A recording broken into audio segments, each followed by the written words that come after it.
Welcome to the SDA Housing Podcast, brought to you by NDIS Property Australia.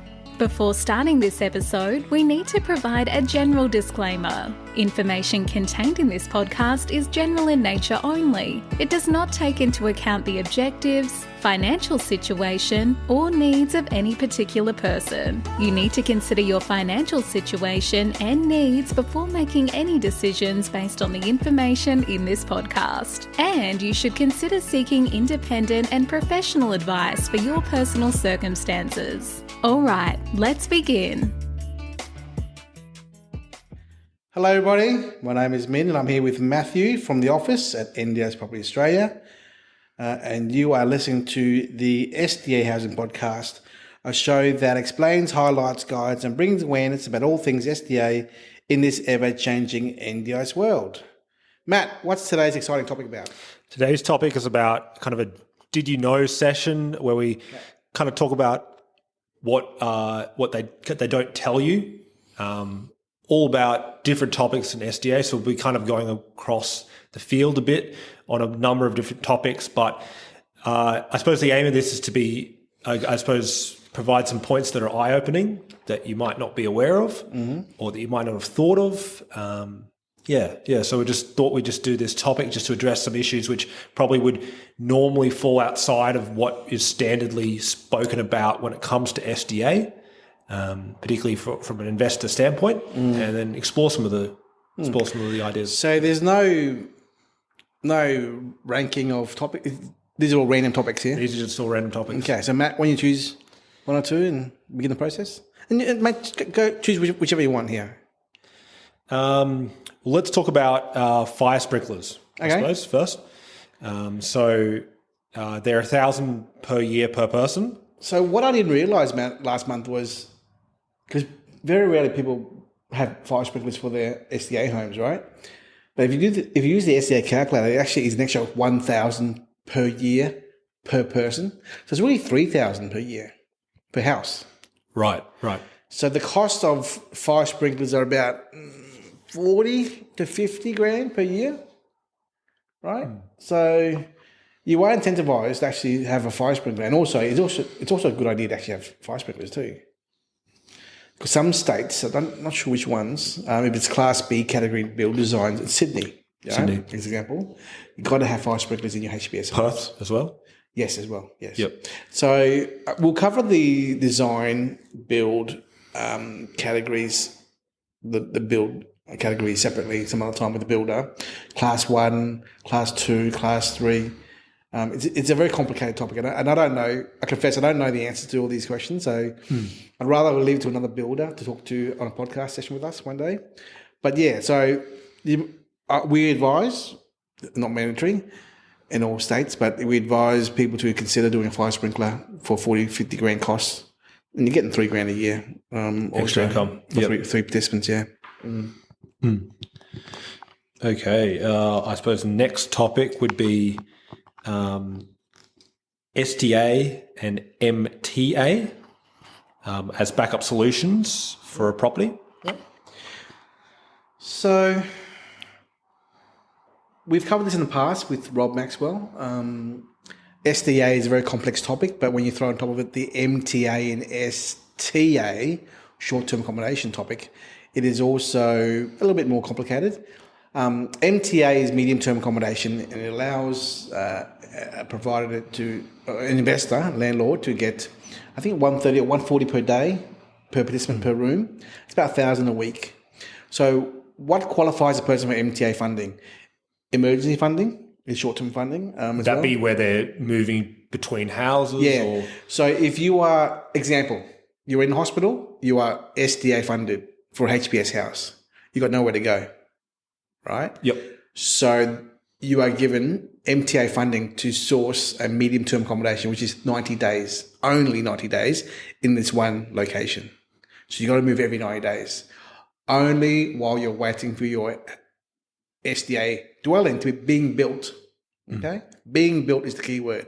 So if you have a house being built in a suburb somewhere, which is going to take, as you know, a year and a half to build a house, right? Call it a year and a half.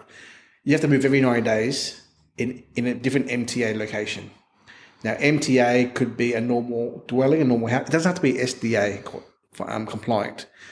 Medium-term accommodation is sort of, a little bit of ramps, a bit of handrails, considered as a accommodation by substitute for what? Yeah, correct, for a otherwise be provider. required, yeah. So it can be an SDA, it can be a normal house, but it's funded for participants who are medium-term accommodation for 90 days.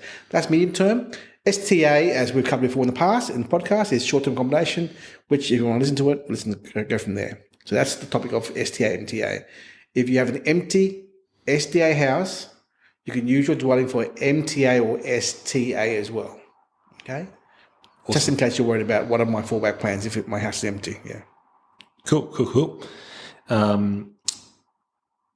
If you invest via a corporate entity, like a company, yeah, you can claim back a bit of GST on the build package price. Yes. Can you go into a bit of detail about that? So you can invest as in personal name or a family trust or a company, right? And you can claim your GST that's incurred in the build cost. So I've seen a few clients do that as well. I've also seen other entities charge a GST component to their sale price, and investors can claim that back with an entity. Yeah. And is that in all states or? Yeah. Yep. Great. Excellent. Again, if you want to know more, talk to your accountant, everyone. So another topic that's worth mentioning would be the roster of care involving support workers and the allowable hours per site for support. Yeah, so when we were in the Melbourne event, Matt, yes, about 3 months ago, I think, one of the speakers, David Watson, an architect and SDA assessor, he talked about people who do developments for SDA community residences, right? So they're talking about villas, right? So in a scenario where you might have 4 villa apartments on a site there, it could be also a duplex as well, duplex or a small scale unit project. There are limitations of 6, if there's 6 residents on a site, but you can't have any more than 7 support workers in a 24-hour period. So if there were more than 7 support workers in the 24-hour period, you're operating unlawfully, right? And you need to avoid the neighbour complaints from operating unlawfully. So community residences cannot be strata titled. So strata title is when you strata a subdivision of a block of land or units there. So villas are normally 3, 4, 5, or 6 typically. And if people complain about the number of workers coming to the site all the time, all the cars in the front, it's not a good thing. They'll complain to council, and council will shut down the operation. So you cannot operate a SIL business or SDA business on site, because they will have workers from council watching and counting the number of people going in and out all the time, workers, right? So you cannot have more than 7 support workers in 24 hours. Be very careful there, okay? I feel like that's another reason to not build a big group home. Yeah. Because people just can't get the support they need. Well, you're right, group homes, but community residences are more like the villa, 10-pack villas, 6-pack villas kind of thing, yeah. So be aware that to overcome this, you need to have your DA in place with the council to overcome this issue there. So again, this is a property matter to deal with your builder and town planner, I suppose, yeah.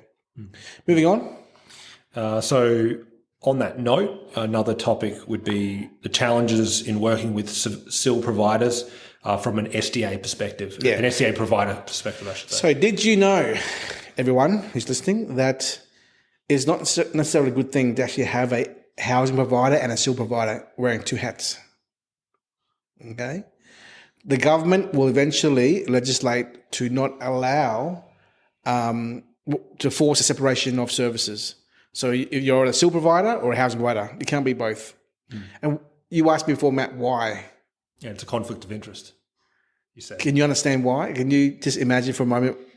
Well, I mean, from my perspective, I suppose it would just be a situation where they would be incentivized to do one thing as part of one role and then incentivized to do another as a developer or a builder. Yep.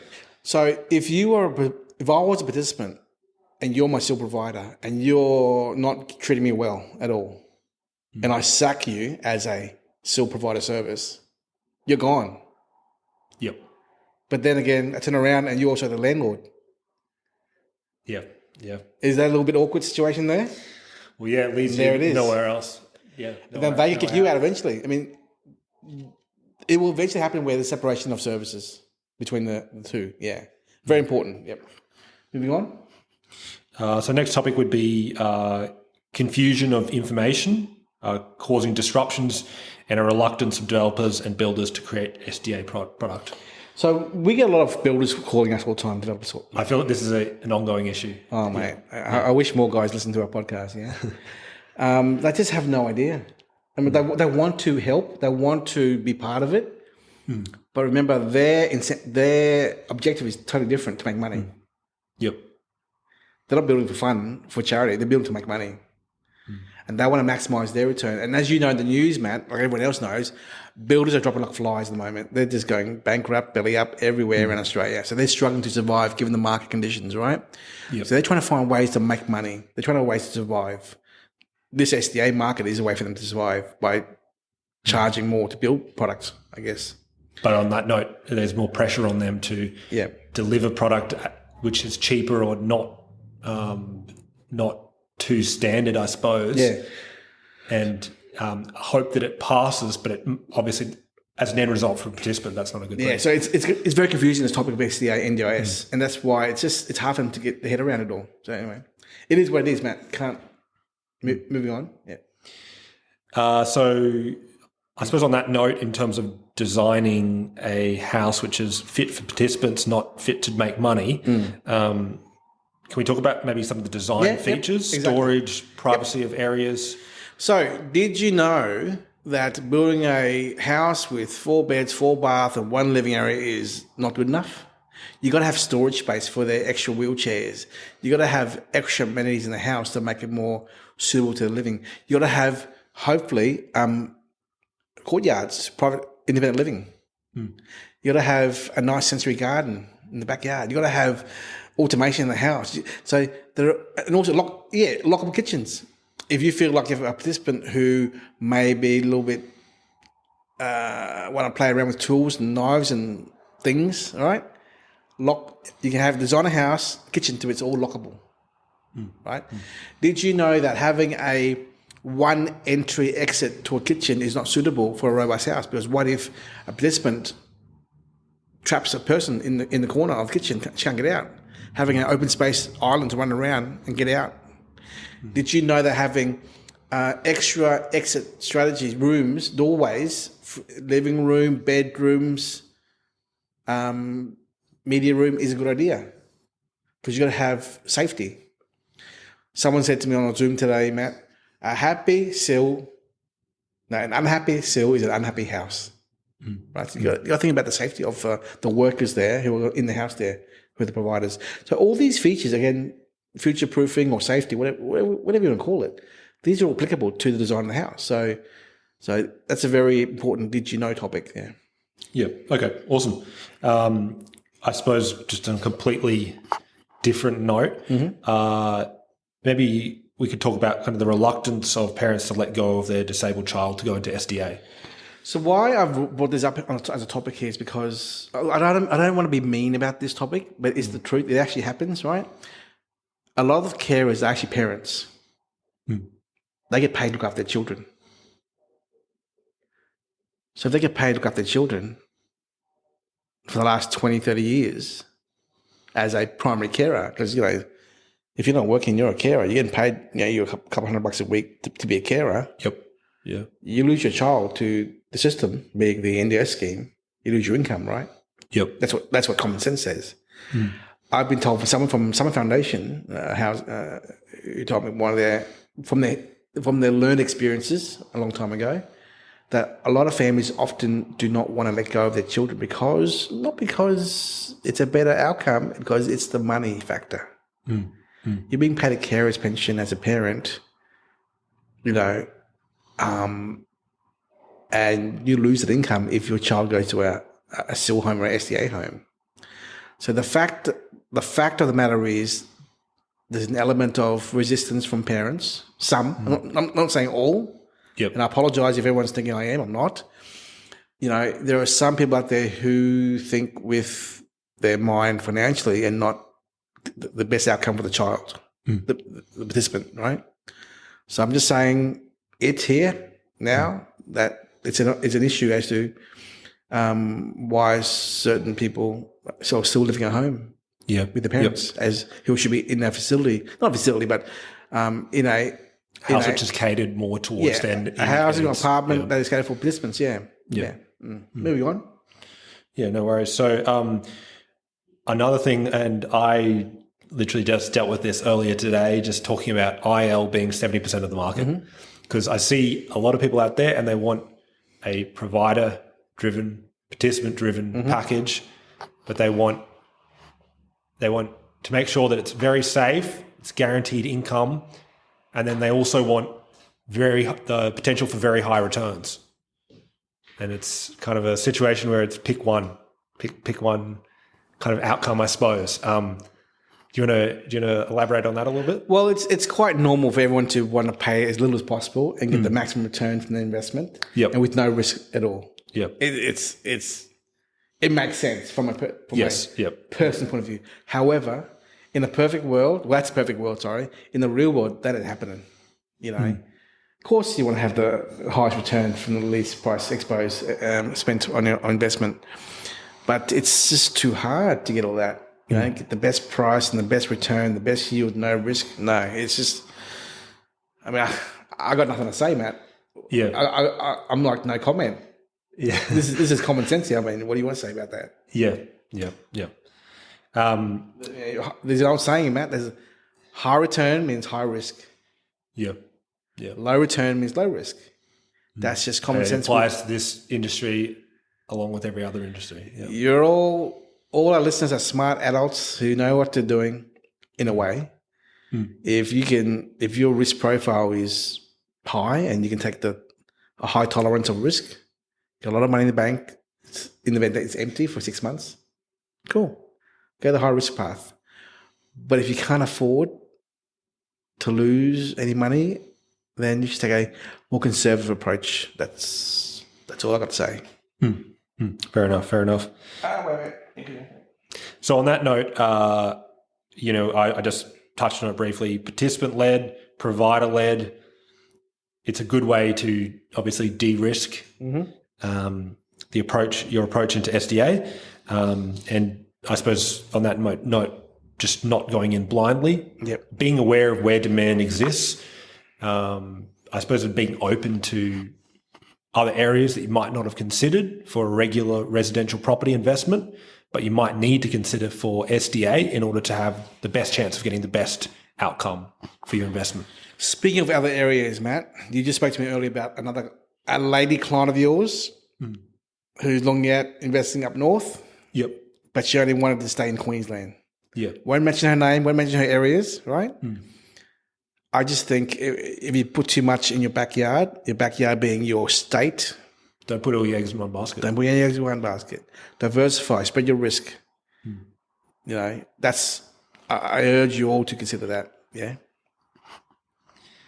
And I suppose on that note, diversifying, I suppose we spoke on it previously, but there's 86 current combinations of tenancy mixes for properties. Did you know that?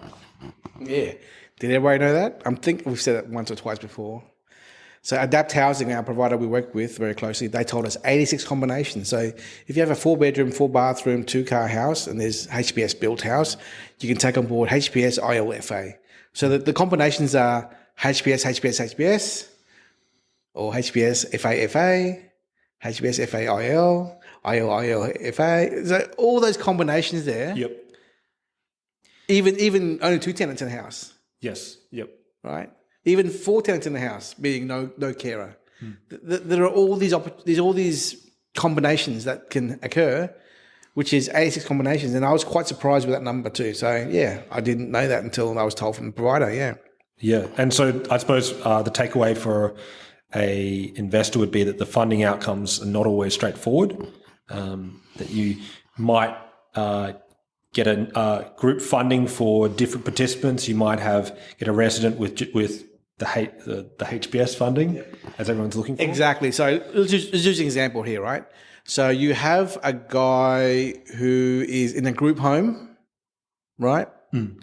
call it 40 grand a year, fully accessible, right? In a group home. He finds an apartment, brand new, ready to tenant. It's a HPS apartment. He goes, I want in on that. He goes, applies. The provider says to him, shows your funding. I'm 40 grand a year. That's all I've got. It gets given to the investor. They say, well, hang on, why isn't it 100 grand a year? Well, because his funding's only 40 in a group home, not 100. So you need to have approval of funding by the NDIA. And then from there, you go to find your properties. And likewise, you may be in a group home of 5-6 people for FA at $35,000 a year, right?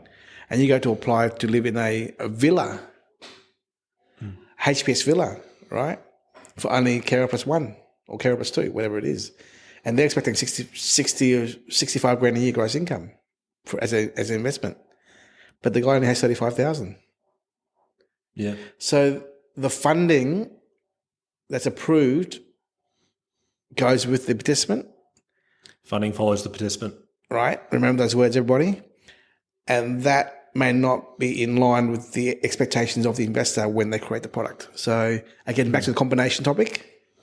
Yep. There's just so many different outcomes of funding here for participants that you don't know what you're going to get. You might have a HPS or FA or robust house, but it could be something totally different depending on the funding in the background already, yeah.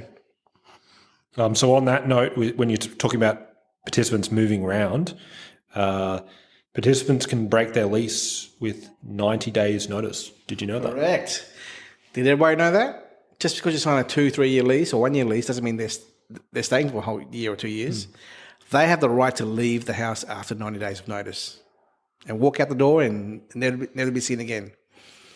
Now, a good thing is, if you're a 4-bedroom house, which is a care OOA plus 3, the government will give you 60 days of income as a subsidy for that vacant room.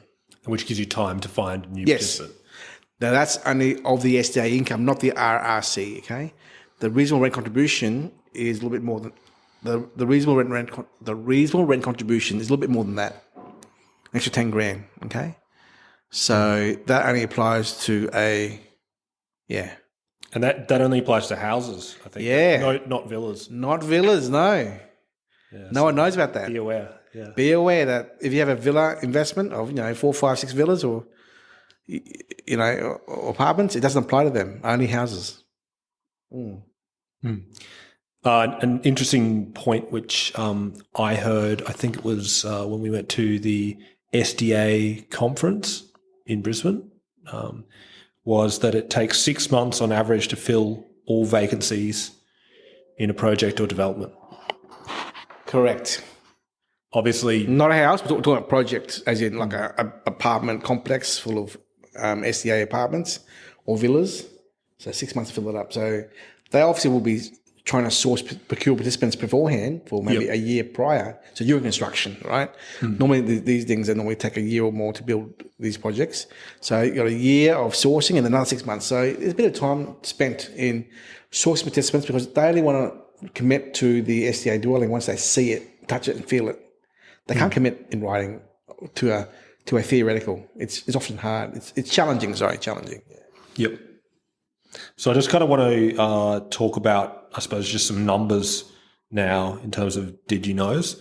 There are currently 2,543 newly built SDAs since the NDIS began, but there are also 2,613 being built now as we speak, Q3 2022. Yep.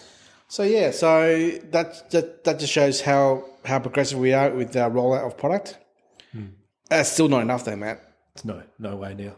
Yeah. So 2,500 completed from the last 3 years, and now it's 2,600 being built now. So that's a total of about 5,000 in theory completion in the next 6 months or so. But as we know our numbers in the past, we need to have 25,000 built. This is only 5,000. Yeah. So, I mean, I'm just taking a look here that 3,163 Australians with disability are who are under 65 are currently living in aged care. And that's always the goal of the government, to get as many people out of the aged care system, nursing homes, and into proper SDA fit-for-purpose product, yeah. And you say that, but currently there's still 30 people under 65 going into aged care every month. Exactly. So we're not hitting a target here. The target was 2022, 2023 to get everyone out. But we're not hitting those numbers yet, no. Did you know that 50% of vacancies across Australia are led by units? I did not know that. So there are a fair bit of numbers out there who are empty apartments that are for SDA. And the amount of oversupply for units are led by Queensland.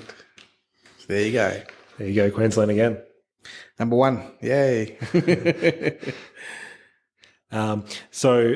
Of the 6,858 SDA dwellings in Australia, this equates to more than 19,000 places for participants. But of these 6,858 dwellings, 4,300 are legal group homes, which are going to be phased out. So legacy group homes. Of these 6,858 dwellings, 4,300 are legacy group homes, which are going to be phased out and defunded over the next 5 years across Australia. Yep. So, it's good, because those old houses, They're not good. they're not appropriate for participants. I've had a few investors who have spoken to me, and they've said to me, I really want to build a group house, and I'm got my eyes set on a group house, and it's not a good place to be. And Matt, why are they saying a group house? Why? Because they want to make that money. Yeah, they want the 4 HBS participants in the house. 4, 5, 6. Yeah. Yeah, and it's The problem is the industry sector is moving away from group houses. The average trend is, did you know that the current ratio per house is 1.9 participants, residents per SDA house right now? And then did you know that it will drift towards 1.8 long term? Yeah. So as you know, Matt, that's an average number, So the more group homes there are, the higher the average. As they're being defunded, they're dropping off the system. So the numbers will be going down smaller and smaller. Yeah. When you think about it, look. It makes sense, because, you got, say, a situation just like yourself, man, if you were living with 3 people you didn't know in a big house where there's not much room, and you're potentially in a wheelchair, that I wouldn't want to live there. Yep. I don't think. Yeah. Now, another did you know? Did you know the Medicare system costs the Australian government around $15 billion a year, supporting 27 million people? But the NDIS scheme currently costs $34 billion on 540,000 people. Wow. 27 million, 540,000. That's pretty big. This is where my kids would say "Speechless," their favorite song. It's a big number there.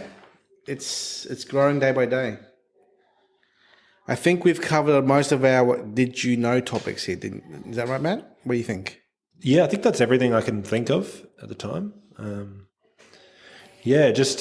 suppose I always say it, but just make sure you do your research, and just consider that this is not just a numbers game where it's just all about the money.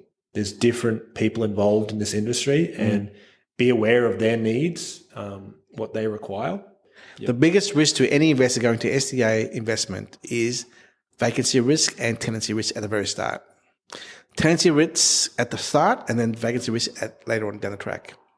If you can build the right product, which is appropriately fit for purpose and future proofed in an area of demand, right, then you'll be fine.